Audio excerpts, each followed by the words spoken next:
So, good evening, everyone. Uh, we go live for today's webinar on ISO 42001. We'll wait for some time for people to join.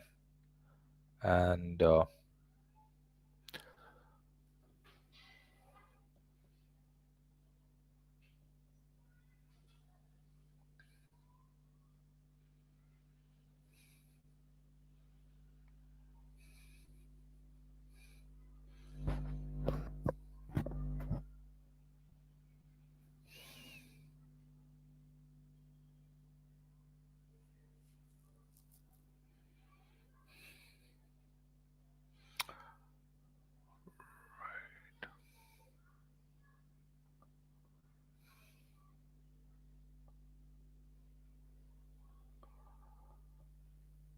okay.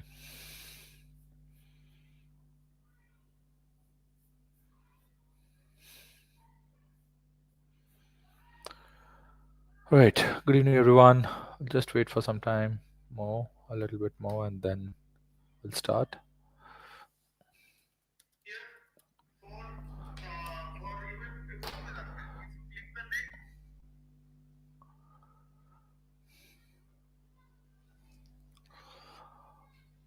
All right. Right. I guess I'll start now. People will start joining, and we will.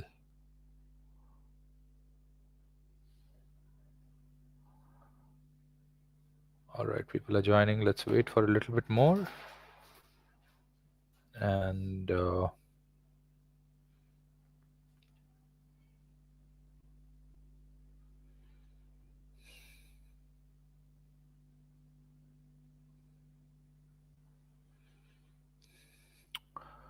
right, I'll start now. So, good evening, everyone, and welcome to this webinar where I'll be discussing ISO 42001. Now, the main aim of launching ISO 42001 is to get on top of AI. A lot of people are today saying that is AI going to create job loss? Of course, it's going to. I was watching a podcast on AI from Elon Musk, and what Elon Musk says is another 20 years down the line, human beings may not have to work anymore, and a human being will just work for hobby. Well, it can, it surely may be possible, but in today's era, and we look at another 10 years down the line, uh, AI adoption is something which all professionals at all levels will have to get into, at least in the tech sector, right? And you will see that with now AI models coming in, robotics coming in, the integration happening over a period of time, computing speeds increasing, quantum computing on the horizon, we are going to see a massive change in how we live in our societies today, right? And therefore, we are probably at 0.01% adoption of AI today. I'll be honest with that. Uh, I've been following AI for quite some time now, and I can tell you that the AI adoption has just started. It's not even the tip of the iceberg. It's the early years, and therefore, the early adopters will definitely be benefited once you understand what is the AI evolution has been in the last around 60 years. Now, AI is something not explored by human beings. It's being explored for last almost since mankind probably got into senses. It's almost 2000 year old when we have been talking about AI. We have seen movies on Frankenstein and whatnot. So AI is not a fantasy. AI today is a realism, and that happened because we had somewhere down the line centralized data in the form of binaries through which we could create models which mimic our neural systems, right? So, well, I don't want to get into the technology per se, but uh, from the perspective that as security professionals, I'm now a core security professional, more or so. I look at a great amalgamation of what's going to happen in the future, and AI and cybersecurity will go hand in hand. Now, the earliest standard which came into how to understand AI presently was, of course, the NIST AI standard, NIST AI framework, and ISO 42001. Now, generally, what ISO does is once technology adoption starts, ISO brings in a standard and then it keeps revising. You will see ISO 42001 will be revised pretty soon, right? So ISO is International Organization for Standardization, and it's a amalgamation of almost 137 participating countries, which meets once every, 10 years, at times 5 years, to build these standards which are universally acceptable, right? So they are very simple standards to understand, but very, very difficult standards to implement. Now, since AI is in the early adoption stage, this is where AI governance professionals who are dealing with governance, risk management, and compliance should undertake 42001 as under their understanding and implementation, because a lot of industry sectors are going through very large scale AI adoption. I'm aware of big fours, getting into AI adoption very, very strictly. Companies like Accenture, HCL, Infosys, TCS, they're all adopting AI at a great pace. Now, adoption is easy, but governance is difficult. Now, what happens generally in the environment is once you go with an adoption, the adoption is much quicker and governance comes later because you don't understand the risks initially and you end up building in governance on top of what you have adopted. Now, that's a wrong approach. And therefore, understanding a governance framework for artificial intelligence today, with whatever progress has happened, is a good uh, skill to have. That's what I would like to say. So, this is my initial words. What I can give you in these 20 to 30 minutes is I can give you a clear understanding of what is the structure of the standard, how can you adopt the standard, and what a management standards looks like, and how you can implement the management standard in your organization. That's the main aim. So this is what you will take away a little bit from me in next 20 to 30 minutes. I'll keep it short. About me, I'm Colonel Shivajit Naha, retired. Those who know me, those who do not, I come with almost 25 plus years of experience in cybersecurity, governance, risk management. I'm retired from Indian Army, of course. I've been following AI for a very long time. I myself built AI models, vision models, uh, way back in 2018 to deploy some uh, vision-enabled cameras on the line of control.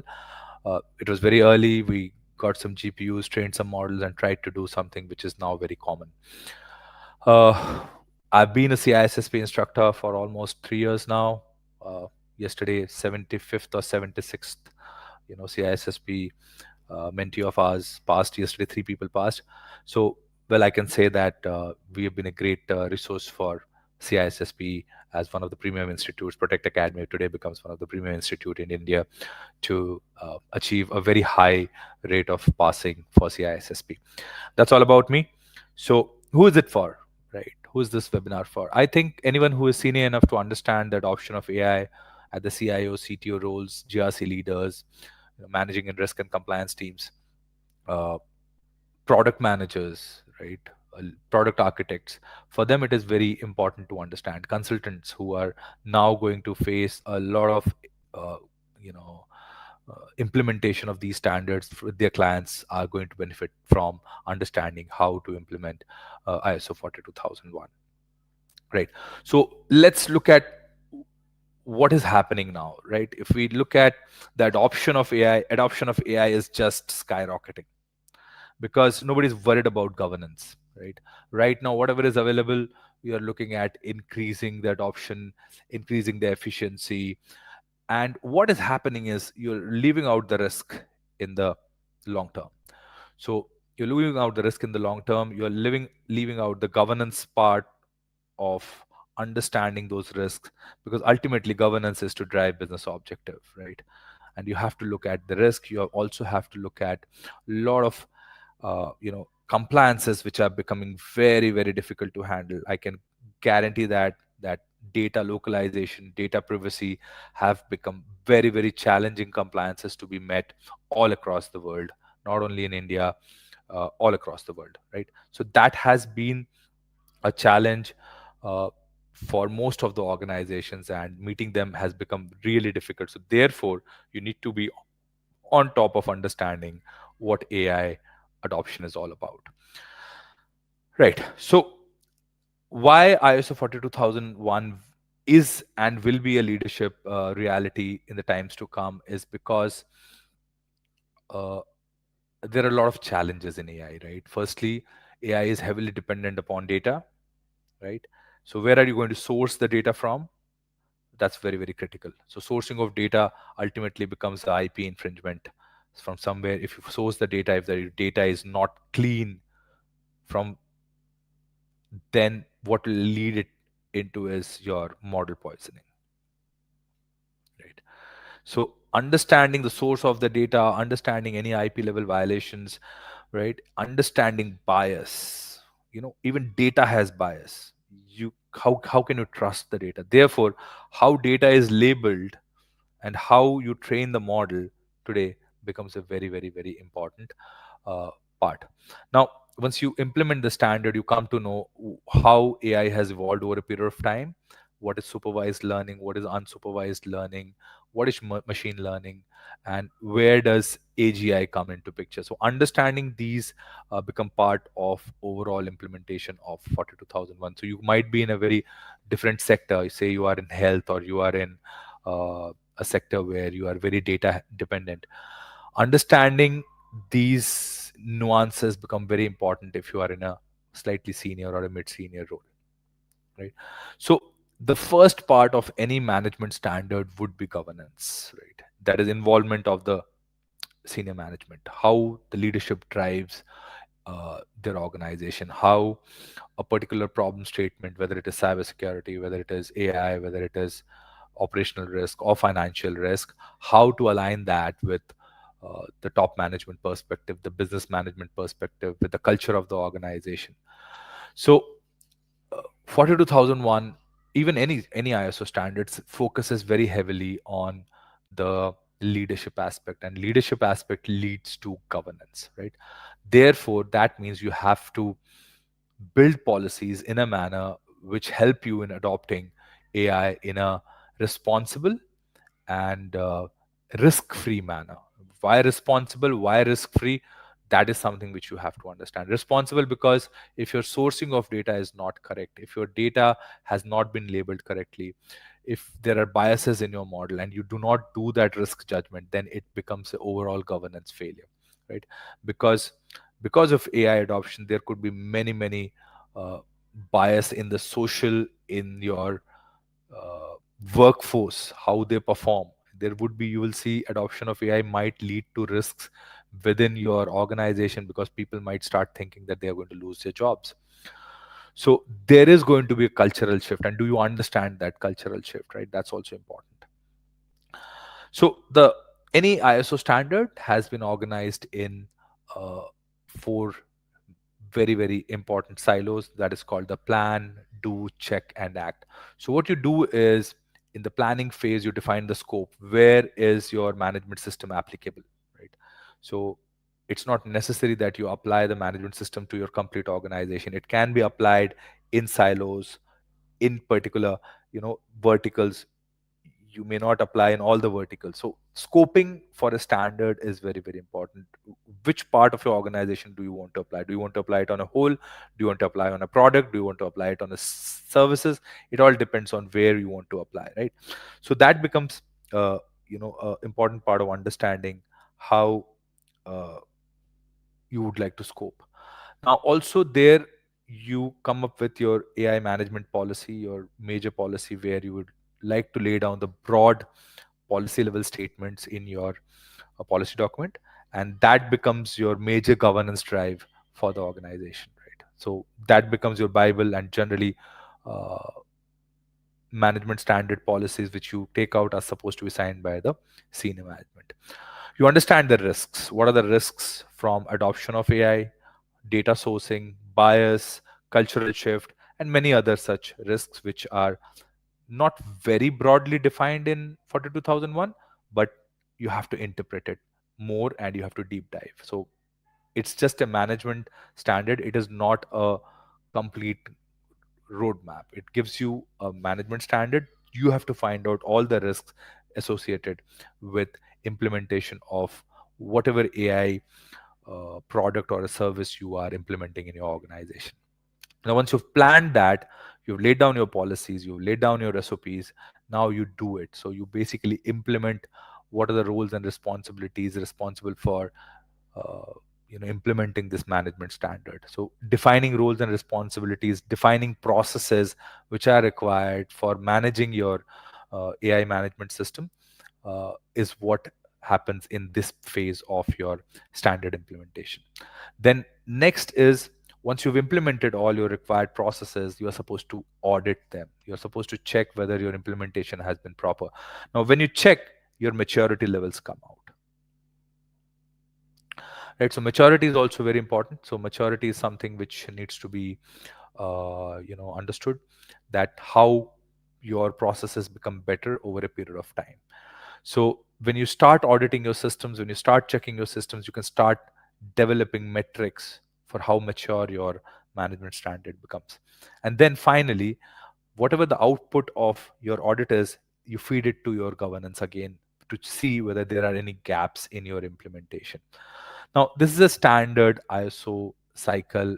That's how ISO management standards are designed, right? So what happens is, you come to understand the risks from how are you sourcing your data, how are you evaluating your models, are there any output risks, are there any cultural risks, are there any legal and associated data localization and data sovereignty risks, are you violating privacy? So there are a lot of ethical AI requirements which come out of this particular standard adoption. Now, what happens is that there are some mandatory requirements which, when you deploy a standard, and there are something which the standard does not ask you to do readily. So, what happens is, once you uh, start adopting the standards, you will see there are mandatory requirements, and those mandatory requirements are definitely required if you want to go for a standard certification process for your organization. So, generally, organizations, once they adopt a standard, they would like to go for a certification, and that's where external auditors will come and audit you. And then if you do not have the mandatory mandatory documents, what happens is you fail your audit, and that's something which will definitely cost you some money also, and it's going to cause you embarrassment. So it's very important to understand what is mandatory and what is not. Now, that doesn't mean you cannot do additional documentation. It's not very document heavy, right? It's not very document, 7 to 8 odd documents which you need to prepare, but that helps you in implementing the standard, that helps you in uh, understanding a standard and how to implement it. Right now, AI specific requirements has not been laid down anywhere else other than AIMS, but we also take help of NIST AI framework to implement what are the requirements of AI for ISO 42001. So it's a good framework to refer to other frameworks and adopt the best part out of other frameworks into ISO 27001.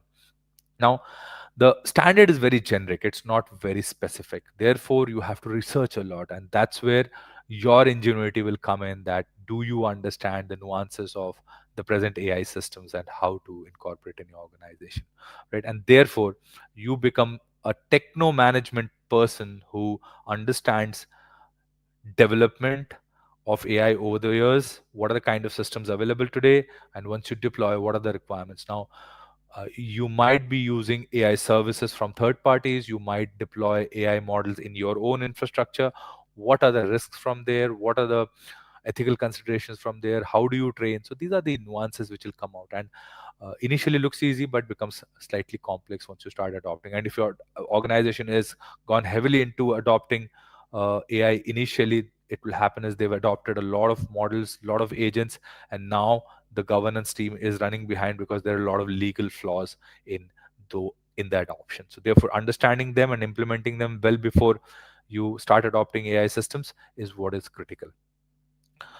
Now, what happens is, as I was saying, that what are the major governance requirements which you need to understand? So today, models, if you look at models, whether ChatGPT or Gemini 3.0 or any other models, open source models which are kept on, you can get the models on open source model on a lot of repositories, AI repositories. You will see there's a lot of drift in the decision making. So what happens? Drift is basically a statistical error, right? So a model is supposed to say go into this particular manner, right? What will happen is it will start drifting. Its responses will start drifting. There are drifting, and then what happens is it creates bias. So what happens? Its drift will be in a particular zone. That means it will bias, it will give you a result which is biased. And if there is no human oversight, what happens is the outcome is very, very bad. You must be reading about a lot of errors in use of AI. People are submitting research papers, and then those research papers are completely biased because the model starts biasing itself for saving compute systems, compute power. And that's how the neuron systems work in case of the AI models which have been developed, because they are not near perfect. There's still a lot of work to do. So that governance activity needs to be on top of that. Right. Now, what you will have to do is you'll also have to map these risks to business impact. There would be cultural issues. People will start getting jittery that, okay, maybe I'm going to lose my job. This model is going to replace me. Uh, you have to define ownership. Who owns the model? Who owns the data? From where data sourcing has happened? Where are you going to deploy the model? Are you going to deploy it on prem? Are you going to deploy it on cloud? Are you going to use the services using APIs? So there are a lot of questions which will come out, and therefore a lot of documentation will be needed to prove this. Also, you'll have to make your own organization understand the risks and requirements of adopting AI. That becomes very critical. So once you start defining the scope, you do a gap assessment. Now, standard of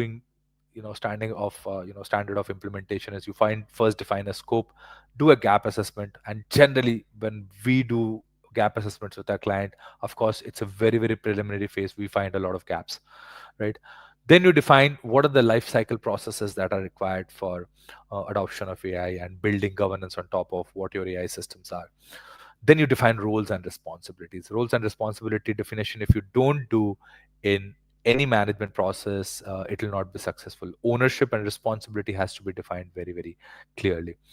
Then you have to find the AI assets. What all assets are related to your AI system, and what are the risk areas, right? Now, risks are not very well defined in the management system. You have to do a lot of research to understand AI risks. Then, based on what your risks are, you implement policies and controls which are required. It could be an administrative control, it could be a technical control, it could be even a physical control. And then you conduct a audit. Based on what you've done, you do an audit to see what's your maturity, and then you go in for a certification process. That's very standard with any ISO standard.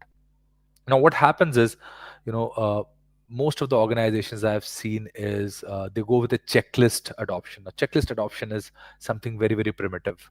You today have to be on top of dynamic environment analysis. You need to understand your environment very clearly, and therefore business organization analysis is very, very important for anyone who is deploying a standard. You have to understand what your business completely works, what are the organizations, who are the roles, who are the responsibilities. For any, even in ISO 27001, at times it takes us 3 to 4 months to understand a complete organization, how it works, who are the key roles, what are the processes, what are the assets. It takes a lot of time, right? Now, inventorizing AI related assets also initially maybe not difficult, because adoption has not been so fast. So but organizations which are already very, very advanced in AI adoption, you might find it difficult. Somebody's using ChatGPT, somebody has deployed a model on premise, so those become a little challenging. Now, explainability and transparency is a major issue right now. Even if you use ChatGPT, right, you can't ask him to explain why have you answered it in this way. I've seen ChatGPT giving such a great bias or repeating mistakes because it goes into a loop, and then it starts keep creating those mistakes. And if you don't check back, if you don't have an human oversight, it becomes really, really wayward. And if you don't, if there is no human oversight today, you can't rely on AI systems. That's very, you cannot leave AI systems on their own, running on their own. So there is a lot of requirement of today monitoring your model drifts. There will be a lot of drifts, and how it fairly gives a judgment. So you cannot rely on the judgment of AI systems today as of now. If you are doing it, uh, uh, God save you, because there are a lot of failures, right? So there will be a lot of how do you create reporting structures in your organization where your AI systems are failing? Do you have organizational hierarchy defined to understand risk and escalate? So you have to create escalation structures, right? And if you rely too much on vendors, you might get a lot of wrong output. Be very very clear. So you'll have a wrong output because vendors are going to say all good things, but it will not happen like that, because if you don't understand drifts, bias, explainability issues, then your adoption will be very very wrong. So today, if you look at how AI adoption is taking place very fast in healthcare, since healthcare data is available for a very vast amount of time, great use cases have been adopted in healthcare. Uh, then in consulting, with AI coming in, consulting roles, a lot of work efficiency has improved, right? In education assessment, again, AI has come in a great way. Fraud detection, cybersecurity, all areas are very, very comprehensive for adoption of AI. Therefore, looking at AI governance, it's a sure shot that in the near future, not even very far future, even near future, the standard adoption has to be very, very. It will be very, very in demand, because I already see a lot of startups who are building AI products are coming to us and asking us to deploy the standard. Right. So what we are doing is personally take ISO 42001 because I feel that I have the necessary skills, and having worked with AI for a very, very long amount of time, having researched a lot, uh, I took the onus of launching this course myself, because firstly, in the industry, it is very difficult to find great trainers. I'm not saying I'm someone great, but yes, I do a lot of research. I come with industry experience, and that's why I only take. I used to take only one course, that is CISSP, and now I found a great interest in ISO 42001. So what I do is I take three examples of, one is healthcare, one is generative AI, and one is in the manufacturing sector. So we get three business use cases and see how adoption of these uh, AI related services and products will impact organizational risk, organizational efficiency, right? So with this in mind, Protect Academy launched ISO 42001 as one of the prime course, right? And we're starting on 13 December. So if you are interested, you can join this course. It's a live online course in the afternoons, 2 to 5 p.m. And it'll be taken on Protect Academy's LMS, right? I'm done for the day. If you have any questions, I took exactly 30 minutes. I would like to take on questions. Uh, and If you have any questions, please let me know.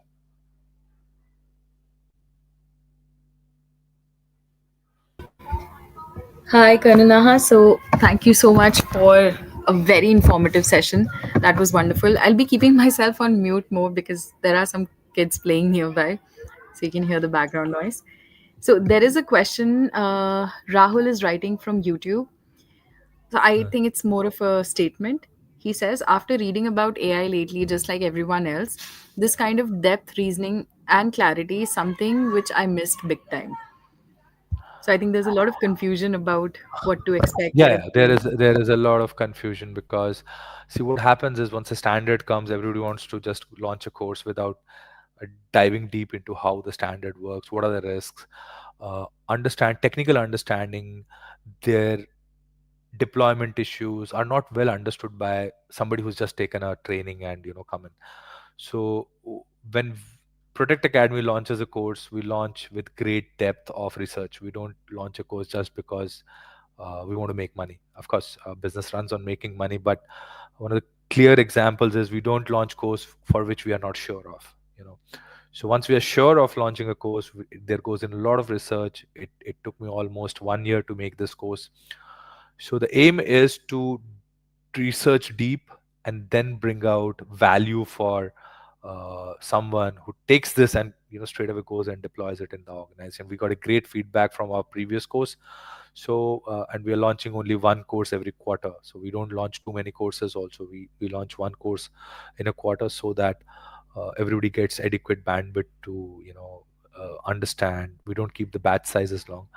uh, the main reason, Rahul, is because we put in a lot of research. I personally go into a lot of research to launch a course. So that's my habit. That's my military teaching.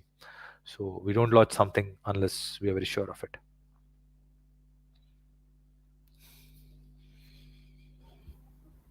Right, Right. I'm thanks. I waiting think for some. yeah, Yeah. more questions, guys. The floor is open. Please feel free to drop in your questions in the comment section, whether you're joining us from YouTube or LinkedIn. Colonel Naha is here to answer all of them.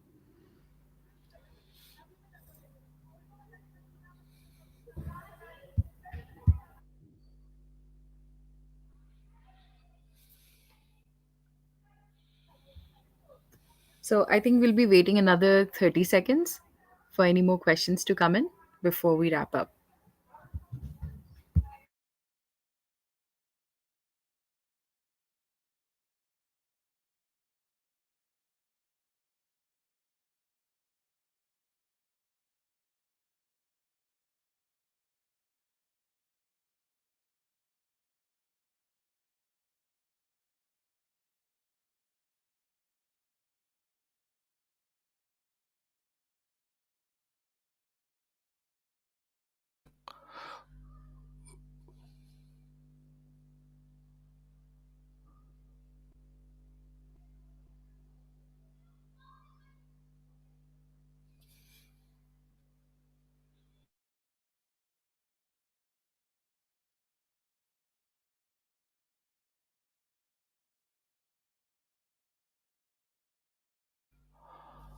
So there's a question from Harsh. Does DPDPA include ISO 42001? No, as of now. See, DPDPA is an act, it's a law. It cannot refer you to 42001. But what DPDPA tells you is how you protect the privacy, right? Not privacy, but digital data protection. So it will have correlation. How you adopt uh, AI systems will have great impact on how you use privacy information to train your models. And that's the gray area, right? How you obfuscate the data, how you anonymize the data. So that's going to have huge impact on your DPDP adoption. Because if you are deploying AI and you have not sourced the data correctly, not sourced the data from uh, authorized sources, okay, you don't have an evidence to show that you have sourced the data, you are getting into a great amount of risk, and therefore it's going to be a gray area for you. So there is no direct correlation, but yes, indirectly you can see. Once you're deploying a standard, you have to understand the laws and regulations, and DPTP becomes a primary consideration. If you are in India, if you are in Europe, it becomes GDPR. If you are in UAE, it becomes PDPL. So of course, you have to consider the requirements of DPDP when you are training a model. Duration of the course, it's a standard management course. It's supposed to be 30 hours. So it's going to be 5 weekends and followed with an exam. Are there any relative and untested KPIs which can help the ISO 42001 implementation is on track? Yes, there are. You can build a lot of KPIs for. So we in the last course we created around 10 KPIs on sourcing of the model. From where are you sourcing the model? Have you tested the model? Okay. How have you trained the data? What is your data cleaning methodology? uh, Data sourcing methodology. So you can build a lot of KPIs. For risks, you can make your KPIs and KRIs. Uh, then you have cultural shock KPI. Means, are people worried that because you are adopting AI, your people are going to be afraid that they're going to lose their jobs? do you have a KPI to measure that satisfaction or a dissatisfaction rate? So there's a lot of KPIs which you can build for the 2001. As far as the implementation is concerned, once you do a planning exercise, that time you build metrics for implementation, right? So mainly there are 9 areas given in the standard, and you can build those metrics on top of these 9 core areas which the management standard defines. Rahul, what prerequisite knowledge one must have before deep diving into ISO 40001? I think if you are a governance professional, if you are a risk management professional, I think that's more than enough. And if you have understanding of basic technology services, if you are in the technology domain, if you've been a 27001 lead implementer, you've been a governance professional, GRC professional, I won't say of someone from finance or operations, but operations maybe, technical operations maybe, yes. Uh, Understanding risk management for organization. So information security GRC professional definitely uh, will have an edge over understanding 42001 implementation better. So somebody who's already ISO 27001 will easily understand 42001. Somebody who's already a CISSP will easily understand what are the risks and why we are doing that. That's my understanding, broad understanding of 42001. Okay, Peter asked, I managed a security company. How is this important for my company? So, Peter, it all depends on what kind of services are you using, right? And what kind of, if are you a product company or are you a company which depends on the services of other AI products, right? So there will be two use cases. One is you are building your own AI products, and once you're building your own AI products, there are different risks. And once you're using services of a different organization, uh, then how do you meet the requirements, right? So these will be two different risk areas, right? So that's what will be important to you. If you are using services of someone else, then you need to understand that once you are using somebody else's services, how does it impact your organization? Or if you as a company building products on top of AI models, are you building the model yourself? Do you have that capacity, or are you using open source model, which are all models are open source right now? It's how you train the model. So you take the model, you host it in your infrastructure, train it, and then launch a product on top of it. Then that will be a different understanding, right? uh, how much we don't discuss pricing here. Pricing is something which you can discuss with our sales team. I'm not even aware of what is the pricing like. Is there a threshold AI maturity index which can act as a gate criteria prior to ISO 42001? If yes, how is this arrived at in quantifiable terms? Great question. Great question. I don't know what's your name, uh, but Harsh, right? Harsh again asks, is there a threshold AI maturity index which, see, AI systems has come in what, 2 years now, 2023. uh, mainstream adoption has happened. 2018 is where organizations actually see what ChatGPT made is very public, common use, right? But it's not that uh, ChatGPT was the first service, right? AI has been in development since 2018. So what one can do is you can take the common maturity model, right? CMM, and make a AI RMM or AI CMM, AI maturity model, AIMM, which is standard 5 levels, level 0, 1, 2, 3, 4.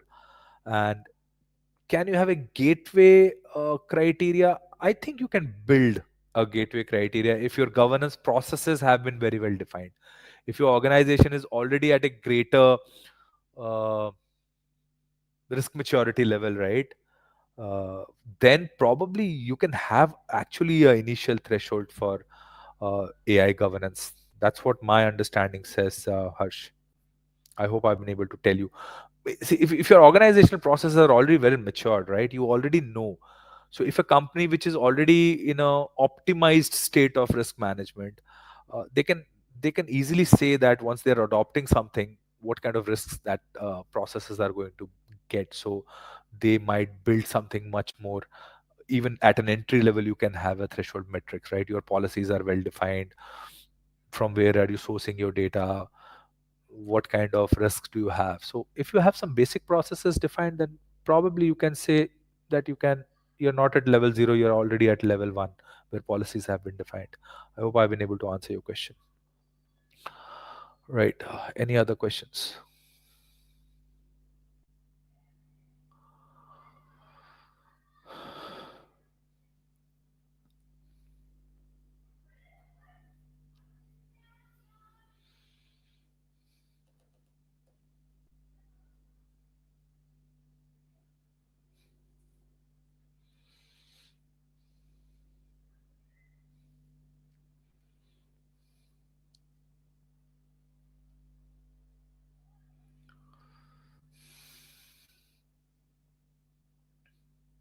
Right. I think we are done with the questions. I hope everybody enjoyed this session. Right. And this course starts 13 December. Um, Course or not, if you have any questions, you can drop me on my uh, chat, or you can drop me on LinkedIn. I'll be happy to answer that. Right. Thank you, everyone, and great interacting with you all.